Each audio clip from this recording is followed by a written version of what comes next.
শায়েখ আহমদুল্লাহ সাহেবের নাম শুনছেন? সকালে ওনার একটা ছবি ব্যবহার করে আজকে একটা পোস্ট দিয়েছে, পোস্ট ছেলে পেলে, যে উনি নাকি ক্ষমা চাইছে কোনো একটা বিষয় নিয়ে। কোন বিষয় আমি এটা নিয়ে কথা বলতে যাচ্ছি না, এটা অনেক আগে আলোচনা হয়েছে। ফেসবুকে যা পাবেন সেটাই বিশ্বাস করবেন না। আমার অন্তত এই মসজিদের হাজার হাজার মুসল্লি যারা আপনারা আছেন, জোরে সোরে একবার বলেন ইনশাল্লাহ।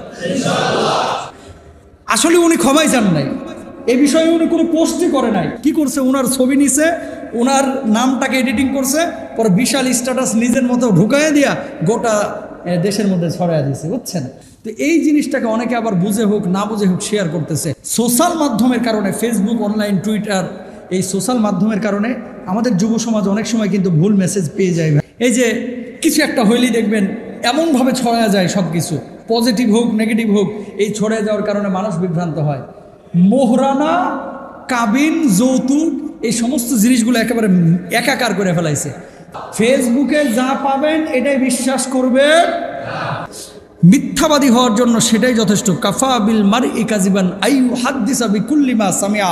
একজন মানুষ মিথ্যাবাদী হওয়ার জন্য সেটাই যথেষ্ট, যা সে শুনলো সেটাই সে প্রকাশ করলো। কেউ এরকম কোনো কাজ করবেন না, ইনশাল্লাহ বলেন। 2 নাম্বার আসেন, সবাই এক ধরনের আলেম হতে হবে। কেউ আমাকে পছন্দ করেন, কেউ ধরেন ওই তাহরিকে পছন্দ করেন, কেউ আহমদুল্লাহ সাহেবকে পছন্দ করেন, কেউ মিজানুর রহমান আজহারীকে পছন্দ করেন।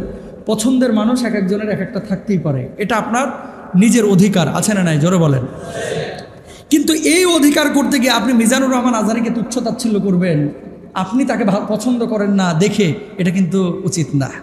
আপনি শাইখকে পছন্দ করেন না দেখে আহমদুল্লাহ সাহেবকে গীবত করবেন, এটা উচিত না।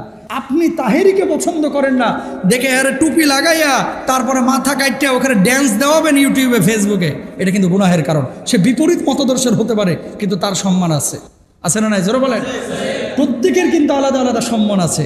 কোনো মানুষ যদি কোনো মানুষের সম্মান নষ্ট করে, আমি আবারও বলি, সেটা যে ঘরানার আলেম হোক, আমি হই, আহমদুল্লাহ সাহেব হোক, মিজান আজহারী হোক, তাহেরি সাহেব হোক, যে কোনো ঘরানার আলেম যদি হয়ে থাকে, কোনো মানুষের সম্মান যদি ইচ্ছাকৃতভাবে আপনি মিথ্যার আশ্রয় নিয়ে নষ্ট করেন, আরেকজন মানুষের হক নষ্ট করার গুনাহের ভার আপনার উপর আসবে। জোরে বলেন নাউজুবিল্লাহ।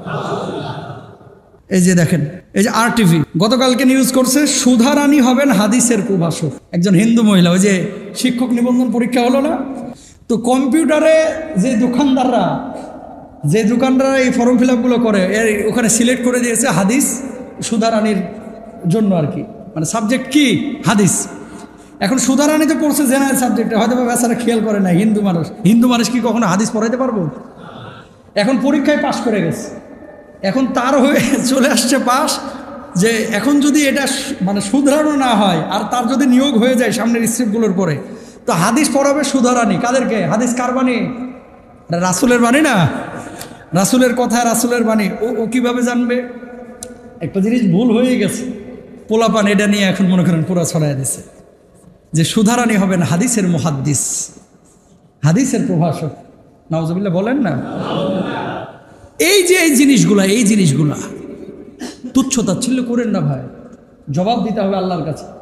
10টা টাকা যদি একজন মানুষের মারা দেয়, এটা যেমন হক নষ্ট করার গুনাহ, আরেকজন মানুষের সম্মান ইজ্জত কেউ নষ্ট করলে এটাও কিন্তু আল্লাহর আদালতে হক নষ্টের গুনাহ হবে, ঠিক কিনা ভাই?